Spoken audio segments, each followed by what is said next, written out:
चलिए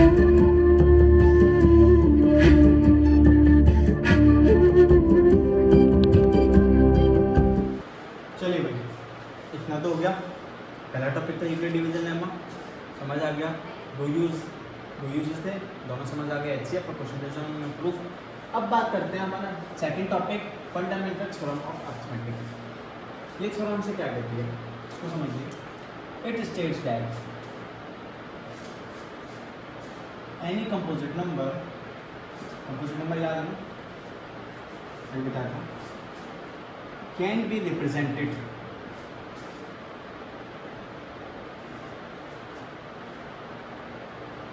as a product of its prime। यानी कोई भी कंपोजिट नंबर उसके प्राइम फैक्टर में रिप्रेजेंट किया जा सकता है। कैसे? एग्जाम्पल देखिए जरा। सपोज मैंने कोई कंपोजिट नंबर लिया 62 सपोज, ठीक है। ये 62 को कैसा नंबर है? कंपोजिट नंबर है ना, दूसरा फैक्टर है, उसको चेक करते हैं। 2 3 6 और 2 1 जा 2। अब ये कैसा नंबर आ गया? प्राइम। 31 1 जा 31। ये 62 को मैंने क्या किया? 2 × 31 ऐसे लिख दिया, है ना भाई। 62 कैसा नंबर था? Composite number. 2 कैसा नंबर है? प्राइम। 31 कैसा नंबर है? प्राइम। यानी यही तो कहा गया था कि कंपोजिट नंबर को ऐसे product of its prime represent किया जा सकता है। यानी composite number can be represented as a product of its prime. तो यही तो हम कह रहे हैं कि ये कंपोजिट नंबर जो है, मैंने इसके प्राइम नंबर जो है उनका प्रोडक्ट इस फॉर्म में रिप्रेजेंट कर दिया। अगर 2 × 31 करता हूँ तो क्या आएगा? 62 आएगा। कंपोजिट नंबर को प्राइम नंबर में तोड़ दिया, और इसी को क्या कहते हैं? Prime factorization. नाम सुना होगा, प्राइम फैक्टराइजेशन, बहुत नाम सुना होगा आपने, मैथ्स में बहुत यूज होता है प्राइम फैक्टराइजेशन, बचपन में पढ़ा होगा 7th 8th में। वही ये चीज़ है वो, यानी फंडामेंटल थ्योरम ऑफ अरिथमेटिक से आया है, ठीक है। एक और एग्जांपल देखिए, मैंने बोला 80 का क्या होगा? 2 40 2 20 2 10 2 5 जा 5। अब देखो क्या होगा? 80 को 2 × 2 × 2 × 2 × 5 इस फॉर्म में रिप्रेजेंट करते हैं, ठीक है। क्या हुआ है? देखो भाई, 2 कैसा है? प्राइम। ये भी प्राइम, ये भी प्राइम, ये भी प्राइम और ये भी प्राइम। 5 is also prime. तो फिर 80 कैसा नंबर था? कंपोजिट नंबर था। और हमने क्या किया? इसको प्राइम × प्राइम × प्राइम × प्राइम में रिप्रेजेंट कर दिया, और यही कहलाता है फंडामेंटल थ्योरम ऑफ अरिथमेटिक। ध्यान से समझो कि यही तो कहलाता है कि किसी भी कंपोजिट नंबर को हम उसके प्राइम के प्रोडक्ट में रिप्रेजेंट कर सकते हैं। यही तो कहना चाह रहा था। वही हमने लिखा है कि कंपोजिट नंबर है, उसके प्राइम के प्रोडक्ट में रिप्रेजेंट कर दिया, और इस मेथड को क्या कहते हैं? Prime factorization. समझ आया आप लोगों को? इसको रिप्रेजेंट करने के लिए एक ट्री भी बनाया जाता है जिसको कहते हैं प्राइम फैक्टराइजेशन ट्री। इसको ऐसे भी कर सकते हैं, जैसे कि नंबर लिखा हुआ 80 कंपोजिट नंबर। आपने क्या किया? लेफ्ट हैंड पे लिखा सबसे छोटा नंबर जिससे डिवाइड हो रहा है, और फिर यहाँ पे 40 टाइम्स, फिर दोबारा 2 20, फिर दोबारा 2 10, फिर दोबारा 2 एंड देन 5। जरा देखो, प्राइम प्राइम प्राइम प्राइम और प्राइम, यानी ये हमारा ऐसे करके चलता है, ठीक है। ये जो जूता आपको दिखाई दे रहा है ना, जूता बन गया है, क्या बन रहा है? देखो, prime × prime × prime × prime × prime. यानी हमने कंपोजिट नंबर को उसके प्राइम फैक्टर्स में डिवाइड कर दिया। बताइए, समझ आ गया? क्लियर हो रहा है? अब भाई, जब जैसे हमने यूक्लिड डिवीजन लेमा पढ़ा था, यूक्लिड डिवीजन लेमा के 2 यूज थे। वो क्या क्या थे? मैंने आपको बता दिए। अब इसी तरीके से जब हम ये फंडामेंटल थ्योरम ऑफ अरिथमेटिक पढ़ रहे हैं, तो इसके भी 2 एप्लीकेशन हैं। वो एप्लीकेशन मैं आपको बताता हूँ। पहले इसको कॉपी कर लीजिए जल्दी से।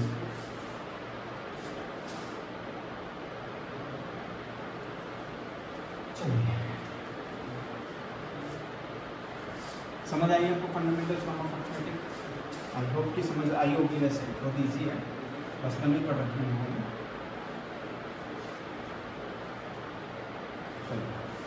इसकी एप्लीकेशन बेटा इसकी एप्लीकेशन है, ये भी हमसे 2 काम करवाती है। वो क्या क्या?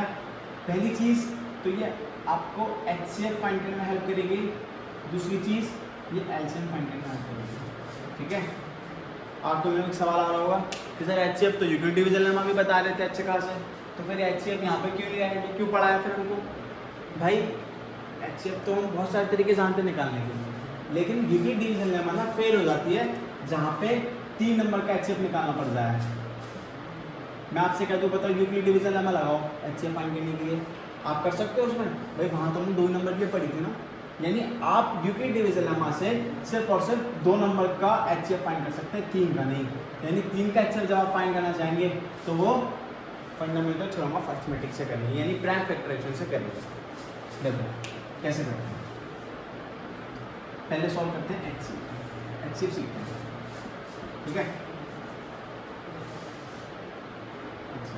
HCF कैसे होगा? सपोज 2 नंबर लेते हैं, हमने लास्ट टाइम ये लिए थे 52 एंड 110, यही नंबर लेते हैं। ठीक है, और इसी से क्या करेंगे हम? अब फंडामेंटल थ्योरम का वहाँ किससे किया था? यूक्लिड डिवीजन लेमा से। अब किससे करना है? फंडामेंटल थ्योरम ऑफ अरिथमेटिक से, यानी प्राइम फैक्टराइजेशन से। तो आपको लिखना पड़ेगा प्राइम फैक्टर्स ऑफ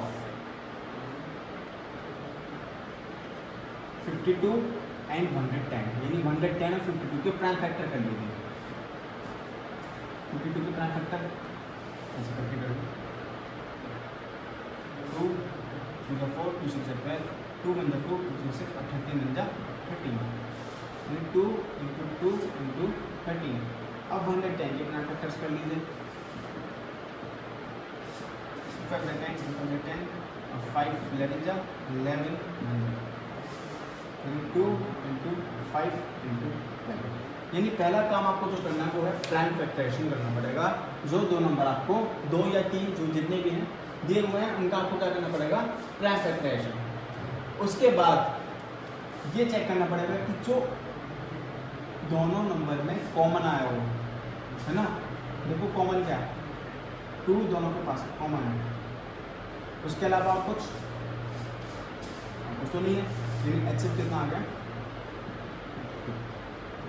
ईजी है नहीं, कुछ भी नहीं करना पड़ा, बस उन्होंने किया वैसे ही। बचपन में ये भी किया आप लोगों ने, मैं जानता हूँ कि भाई प्राइम फैक्टराइजेशन किया, HCF फाइंड करने के लिए 2 कॉमन, जो भी कॉमन आ रहा है उसको लिख दिया, वही HCF हो जाता है ना? अब मान लीजिए कि आपके पास 3 नंबर दे दिए, सपोज 12 15 एंड 30, ये 3 नंबर दे दिए गए और आपसे कहेंगे कि HCF फाइंड करिए, तो फिर क्या करेंगे?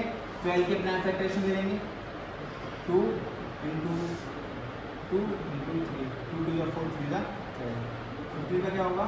3 इंटू 5 और 30 का 2 इंटू 3 इंटू 5। ठीक है ना? 2 इंटू 3 इंटू 5। अब आप इसमें चेक करिए कि वो नंबर जो तीनों के पास कॉमन हो। देखो 2 इसके पास है, इसके पास नहीं है, इसके पास है, 3 इसके पास भी है, इसके पास भी है और इसके पास भी है, यानी HCF कितना आ गया? 3। आई बात समझ? अगर कोई 2 नंबर सपोज करो कि ऐसा कोई वैल्यू आ जाए, जैसे कि यहाँ पर अभी 2 तीनों के पास ही आ रहा होता सपोज, है ना? यहाँ कुछ नंबर होता और दोनों के पास ही होता, तो क्या होता कि 3 कॉमन था तो 3 लिखते, और जो 2 भी कॉमन आ रहा है तो फिर 2 भी लिखते, यानी 3 2 जब फिर HCF कितना हो जाता? कितना होता बेटा? 6। कभी कभी क्या होता है कि जब आप HCF फाइंड करना चाहते हैं,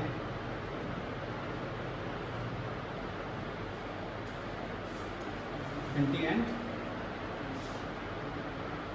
7 HCF फाइंड करें जरा भाई, 20 के फैक्टर क्या हो जाएंगे? 2 इंटू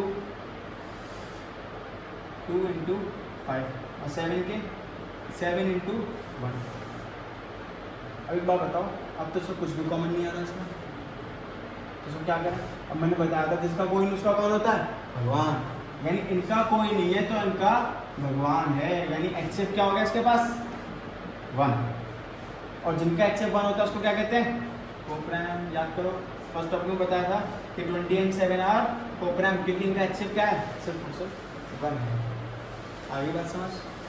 यानी आपने अच्छे से HCF फाइंड करना सीख लिया।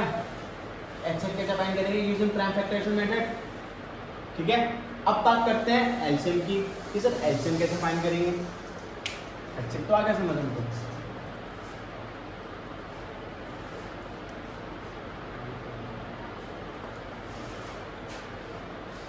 अब बात करते हैं सेकंड चीज, सेकंड एप्लीकेशन।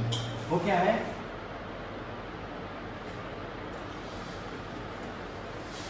एलसीएम। एलसीएम मतलब लोएस्ट कॉमन मल्टीपल। ठीक है, 30 एंड 70 एलसीएम फाइंड करना है। कैसे होगा? वही काम करना है आपको यहाँ पे प्राइम फैक्टर करने पड़ेंगे। 30 के प्राइम फैक्टर 2 इंटू 3 इंटू 5, 2 3 6 5 30। 70 की वैल्यू तो 2 इंटू 5 इंटू 7। ठीक है, ये फैक्टर आ गया। अब आपको क्या करना है भाई? एचसीएफ तो आपको आता है, एलसीएम सीखते हैं। एलसीएम करने के लिए क्या करना पड़ेगा कि जो कॉमन आ रहा है उसको अलग कर लो। 2 कॉमन है ना, उसको अलग कर लो। और कौन है? 5 कॉमन है, मेरा 5 कॉमन, इसको भी अलग कर लो। बाकी जो बच गए ना, कौन बच गया? 3 बच गया और एक 7 बच गया, इनको लिख डालो। 3 इंटू 7 यानी 2 5 10, 10 3 30, 27 210 आपका क्या आ गया बेटा? एलसीएम आ गया। ठीक है, कोई डाउट तो नहीं है? अभी मान लीजिए आपको 3 नंबर दे दिए हैं, 15 20 एंड 40। आपसे बड़ा एलसीएम फाइंड करिए तो क्या होगा? 15 का प्राइम फैक्टर करिए, 3 इंटू 5, 20 का करिए 2 इंटू 5 और 40 का 2 इंटू 2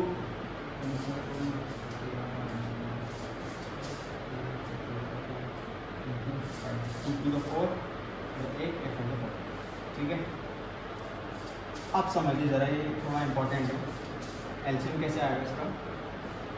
ऐसे आएगा कि सबसे पहले तो जो कॉमन आना ना तीनों के पास वो लिख लीजिए, फिर जो 2 लोगों के पास कॉमन है ना उसको भी लिख लीजिए। ये कॉमन 2 और ये कॉमन 2। अब कौन बच गया लास्ट में? अब बच गया एक 2 और एक 3, इनको भी लिख लीजिए। 2 2 4 4 2 8 8 3 24 24 5 120। आपको क्या आ गया बेटा? एलसीएम आ गया। इजी है ना, समझ आ गया? हार्ड तो नहीं, बहुत आसान है। एलसीएम 2 नंबर का भी सीख लिया और 3 नंबर का भी सीख लिया। अभी तक कोई डाउट नहीं है? अब आगे बढ़ते हैं। एक इम्पॉर्टेंट चीज़ मैं आपको बताना चाह रहा हूँ, समझिएगा, इम्पोर्टेंट है काफ़ी।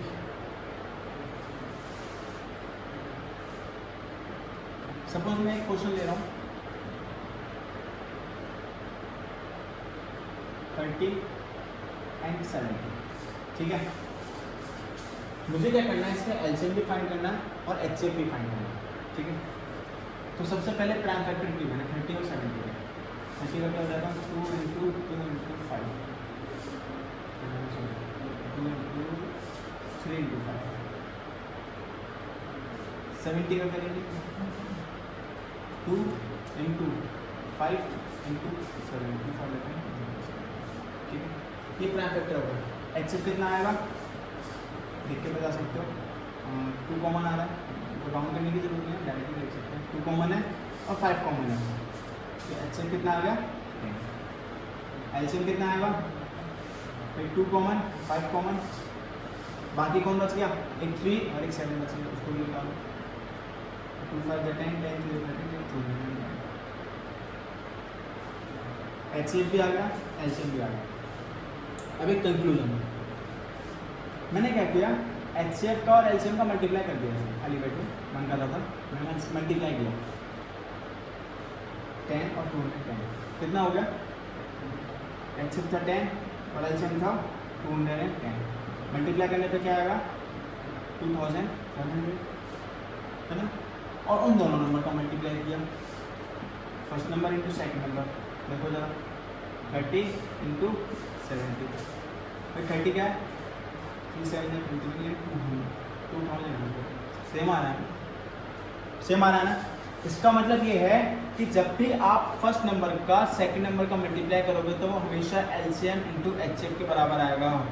एक इंपॉर्टेंट बात निकल के आ गई, एक इंपॉर्टेंट कंक्लूजन ये आ गया कि जब भी आपके पास दो नंबर हो, आपने उन दोनों का मल्टीप्लाई किया और एलसीएम और उन दोनों के एलसीएम और एचसीएफ का मल्टीप्लाई किया तो वो दोनों हमेशा बराबर आते हैं। यानी एक अच्छी बात ये हो गई कि अगर आपको दो नंबर दे दिए, एचसीएफ दे दिया, पूछ रहा है एलसीएम, फाइंड कर सकते हैं। अगर आपको दो नंबर दे, दो एलसीएम और एचसीएफ दे दिए, एक नंबर दे दिया, आपसे पूछो दूसरा नंबर बताओ, वो भी आप कर सकते हैं। यानी आपको 3 नोन करके एक अननोन पूछ सकता है कुछ भी। ऐसे कर सकते हैं कि एलसीएम दे दे, एचसीएफ दे दे, फर्स्ट नंबर पूछ ले, हो सकता है फर्स्ट सेकंड नंबर दे दे, एलसीएम दे दे, एचसीएफ पूछ ले। भाई कोई भी 3 चीज़ आपको बता देगा, एक आपसे पूछ लेगा, कोई दिक्कत तो नहीं, आप आराम से बता सकते हैं फॉर्मूले में लगा के। फॉर्मूला बन गया ना, एक first number into second number equals to LCM into HCF, एक फॉर्मूला बन गया। इस फॉर्मूले की हेल्प से आप क्वेश्चन सॉल्व कर सकते हैं। आई बात समझ हो जाएगा, कोई डाउट तो नहीं है? चलिए कॉपी कर लीजिए।